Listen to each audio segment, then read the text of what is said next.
reason that it's so tough to service the bottom end of the market is that for them, the small amount of money is a huge percentage of their income. They will have the expectations of someone who gives you their life savings. You will drain your reputation and you will drain the morale of your team because there will never be something that is enough. Alex Hormozi is the co-founder of Acquisition.com. He authored series of $100 million books, with the third becoming the fastest-selling non-fiction book of all time. Selling to riches versus helping people behind you. How would I see that if I want to grow? I'm talking to the 80% of business owners that incur costs in order to deliver customers. If you have a business that is software driven, then you absolutely can monetize the masses. You can create a business that can retain customers that has almost zero incremental cost of adding an additional customer. When offers dies out, what should you focus on first? The concept of an offer dying out, that's just because the product sucked. Deliver the thing we originally promised. Freelancers and service providers in India, they want to land US clients. What should they focus on first? If you, no one will even think you're Indian. If I had to pick of all skills to gain access to the US market, that would be number one. What's up, Sahil? Alex, dream come true moment. Oh, thank you so much for doing this. Yeah, you bet. All right, so name is Sahil Sehgal. I started this business, first business 5 years ago, COVID time, COVIDpreneur. So I started with affiliate marketing, did freelancing, and then... Jonathan, affiliate. There you go. And then, yeah. And then while doing freelancing, I was making money, and people like, can you teach me as well? So turned into a coach. Yeah. And then all the time I was helping people who were like behind me. You know, Okay. I made 10K, helping people to make 5K, Sure. then 50K, 10K, and Yeah. all that. So this is the first dilemma question I have in mind is like selling to riches versus people, or helping people behind you. So how would I see that if I want to grow much more than that? How does that dilemma get clear? So you can sell to, I'll say poor people, I'll put quotes here, basically people who can't afford as much if you have a super scalable deliverable. So 80+% of businesses are service-based businesses. And so when I give generic or rules of thumb, I'm talking to the 80% of business owners that run service businesses that incur costs in order to deliver customers. If you have a business that is software driven, like school, right? Or if you have a information or media driven business, then you absolutely can monetize the masses. But the idea is that many people do not have that situation. And so I think it's a higher, you maximize the likelihood of you making more money. If you are a service provider to go upmarket and sell to people who have more money, and then eventually you can create a business that can retain customers that has almost zero incremental cost of adding an additional customer. And then in that instance, you absolutely can sell to the masses. Amazon sells to the masses, right? I'm not saying Amazon is a bad business. It's exceptional business, right? But they also had to raise $680 billion of capital in order to build it. And so what happens is entrepreneurs who are undercapitalized and underskilled think, okay, I'll just serve the masses with this thing, but I don't have the capital and I don't have the skill in order to actually scale it. That's the issue. And so for the vast majority of quote unscalable businesses or less scalable businesses that require humans, that's where I prefer to say, okay, well, if you're going to do the same work, you might as well get paid 10 times as much. Great, because there is an audience of people that would pay you 10 times more because they just don't know you exist. So let's go find them. Right. And in that, I was also considering, like, we were talking about it, adding an info plus service. So let's say my strength is organic marketing. I've been doing Facebook and Instagram organic marketing. And so if I with the coaching, with the info business, if I add service done for you marketing as well, would it be even make sense to combine them both, info plus service, or is stick to info? I think that if you're selling to a low level avatar, you're not going to want to do services. I think that you can have a percentage of those people that ascend into a higher touch thing, and that's fine. But they would spend more. I think you combining it will be painful for you. Right. Gotcha. Because you will have the worst people. Yeah. The reason that it's so tough to service the bottom end of the market is that for them, the small amount of money is a huge percentage of their income or their savings. And so they will have the expectations of someone who gives you their life savings. And so there's almost nothing that can satisfy. Right. And so you will drain your reputation and you will drain the morale of your team because there will never be something that is enough.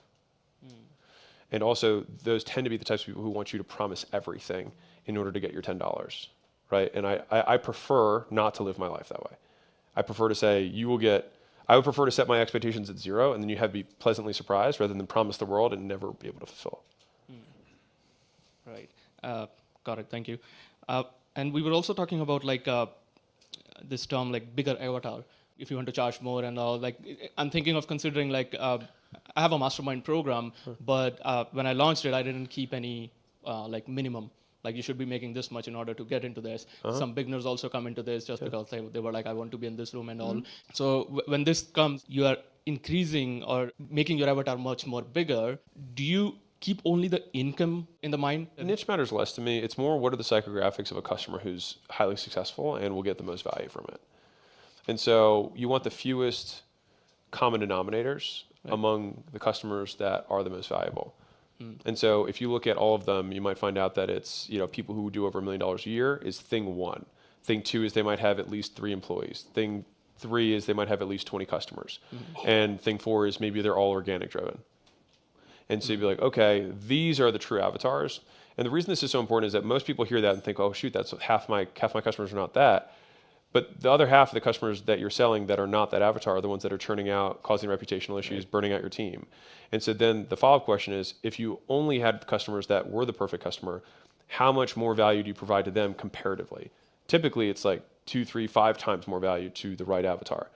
In that situation, then we say, cool, then now we need to match the price of our product to the value that we're providing, right? Whereas when you have the blend, you have to usually sell to the lowest common denominator.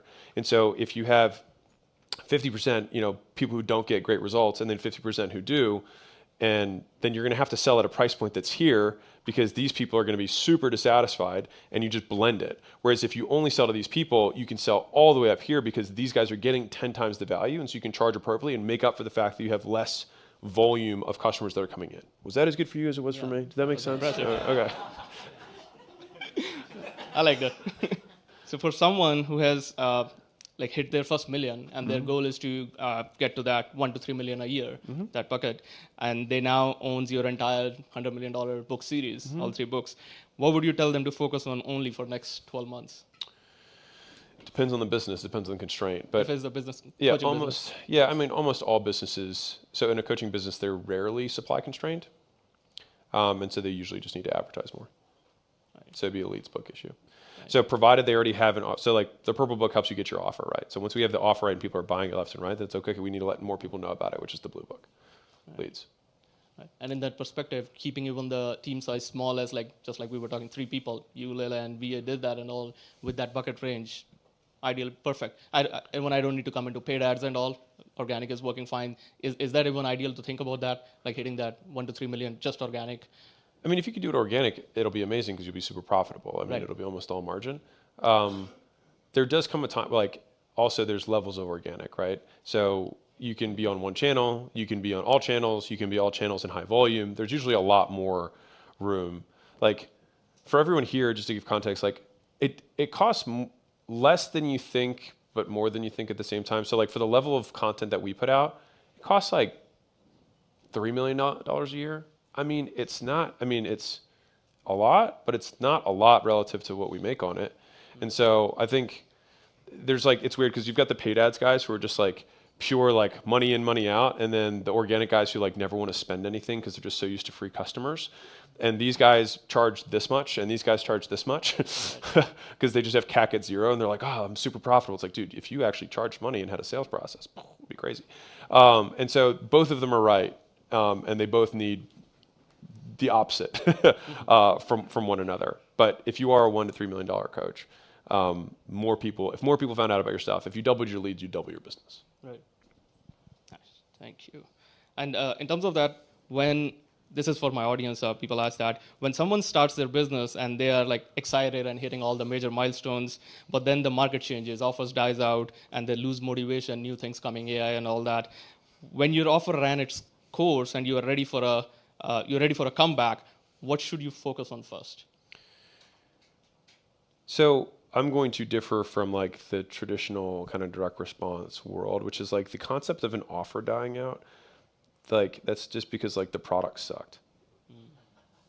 It's I sold everyone I could dupe into buying, and now I have to dupe them again with something new. Kind of shitty. So ideally, we make something that people want to buy, and then if they wanted to buy it, then it means they wanted the thing, and so we just need to deliver the thing we originally promised. So what do? You actually make sure that you do a good job. and that's much harder. It's easier to say than it is to do. And in the follow-up, like with the AI and all that, getting into it, so it's like if I get into the two thought processes, like inculcate AI to what you're already doing and see how it can save the manual effort, or is like making your whole business AI coachified, kind of that. Well, I think you're Just describing two opportunities that would both work. So it's like, can I apply AI to a plumbing business and make the plumbing business make more money? Yes. Could I use AI inside of a coaching business to make the coaching business make more money? Yes. Do I want my entire business to be AI? If you're really good at product and have a really amazing engineering team, maybe. I mean, the thing that's going to put, like, AI will put more AI businesses out of business than AI will put normal businesses out of business. Right? You're like, I'm building sales AI. It's like, okay, well, are you sure OpenAI can't do it in like 6 months? Right? Whereas plumbing, it's like, we got a little more time. Another question from the audience.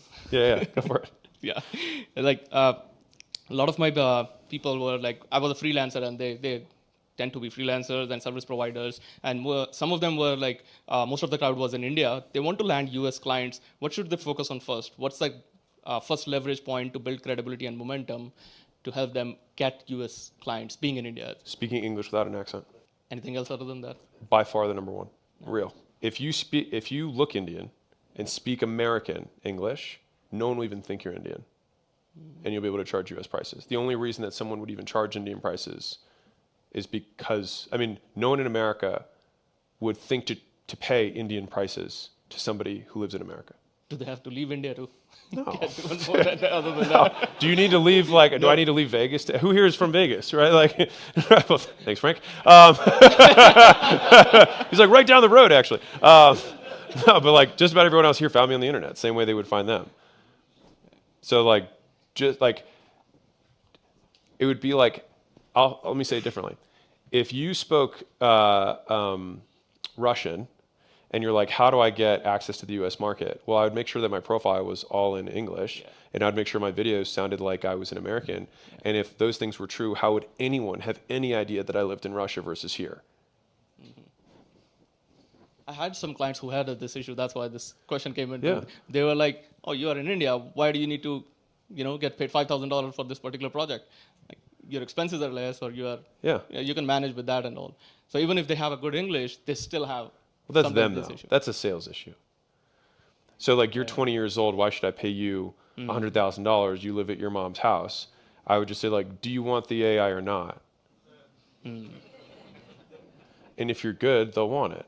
So, I mean, we always still sell to value. That's never going to change. And if they lose the frame, that's on them, and they lost something earlier in the sale. They lost trust, and it's just a reason they're using it to get out of the sale. But, like, if someone believes that you can help them, and they can ascribe some value to the amount that you're going to help them with whatever your proposed solution or product is, then the delta between how much they think you can help with some relative risk associated with how likely it is to occur, and then what percentage of that gain they're willing to give you, that's the value that you can charge. I think that being able to say this, do all of that, you could have somebody who has an Indian accent absolutely do that. I think it'll be harder. And so if I had to pick of all skills to gain access to the US market, that would be number one. Another one. You're good, dude. I'm happy to help your community out. Thanks, man.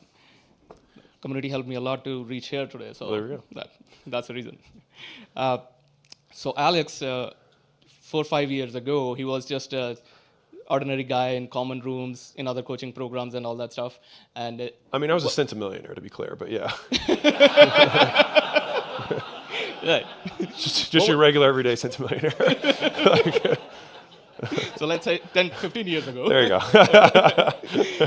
What was your mindset, and what was the strategy at that time that you were implementing to grow yourself? I did everything. Like, it was just, I think not having an ego about being willing to try things and being willing to listen. And I think the hardest thing for people is judgment. And so it's kind of like it's like the taste of personal development, which is just wisdom, right? Which is like, how do I know to listen to this guy versus that guy, right? That's the hard part, because you will see conflicting advice. And if you were to ask two people who are both wealthy what someone should do, if you were to ask the Indian question, what should someone focus on? English might not be the first answer from Richard Branson. I don't know. Maybe it is. It also doesn't mean that his advice is wrong if it were different than mine, right? Maybe his advice is more right. No idea. But I think understanding what is right for you, given your existing resources and skills, is probably the most valuable thing, which is self-awareness. And so I think I've always had a decent amount of self-awareness, which has allowed me to make sure that I'm picking the products, services, information that I'm consuming the most of around whatever I believe the constraint to be. And then I would say that I'm relatively maniacal in the focus that I have around whatever the thing that's limiting me is. And so when I was like, okay, we're going to start this family office, I think I read 15 books in like 2 weeks on, different family office structures, different investment theses, books by people who ran big holdcos, just so I could get some better idea of this stuff. And I would say 15 books is not like a huge amount of information, but it was like just to give an idea of like, I did nothing else besides read. And so if I thought that sales was the issue, I think people try to solve a problem one way. I tend to approach a problem with like, I don't care which one works. I will do all of them violently. And I will will this thing through. And so if like I needed to learn sales, I wouldn't be like, oh, I'll read a sales book. It's like, I'm going to read many sales books. I'm going to consume all videos on sales. I'll hire somebody who's good at sales to teach me and review my stuff in real time. And I will keep doing this until sales is no longer my problem. And then I'll be like, what's my next issue? And then I'll just bomb the hell out of that thing. And I think people do take too little action around what the constraint is. So either they haven't properly identified the constraint of their business, or they take insufficient action to solve it, or both. And I would say that, like, what was the thing that got me to disproportionately come faster? Like, that's right. What? Jesus.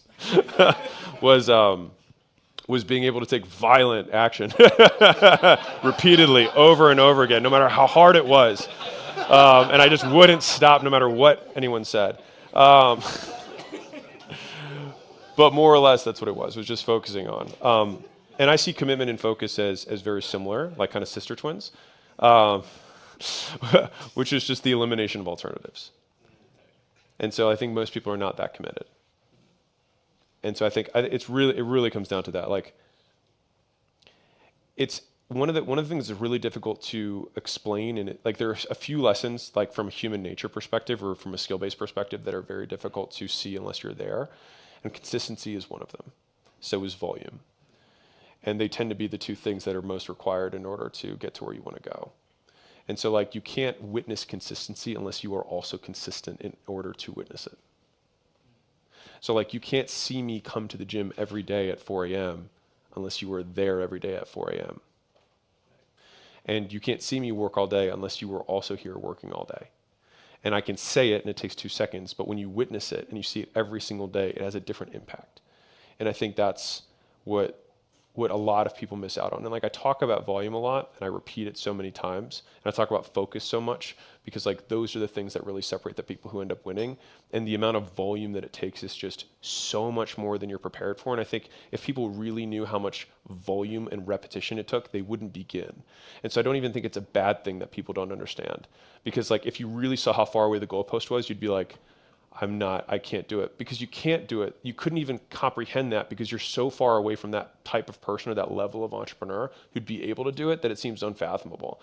But you think it's a couple steps ahead of where you are, and then you get a little bit better, and then you realize it's actually this much further, but then you get a little bit better, and then you realize it's this much further. And then eventually you start to realize, like, when you look back at how much you did in order to get there, and then you're like, oh, that's why. So like, I think I said this the other day, but like, we put out 35,000 plus pieces of content a year, right? And so if there's a business that does, so what's revenue for you right now? Under $1 million, close to $1 million. Okay, $1 million. How much content do you put out right now? How many pieces a year? Or a week, whatever? Twice a day. Okay, twice a day. So you put out 14 pieces a week. Okay, cool. So times 50, you're putting out whatever it is, 700-ish, pieces of content. Fine.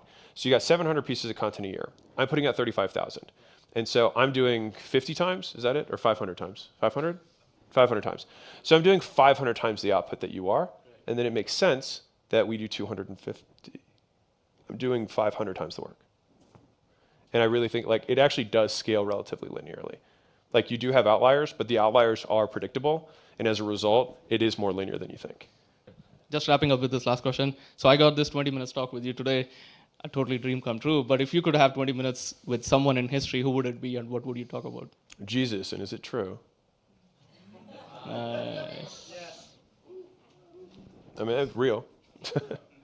Yeah. Love it. Cool? Thank you so much. Appreciate you. Thank you so much. Thanks, man. Appreciate it.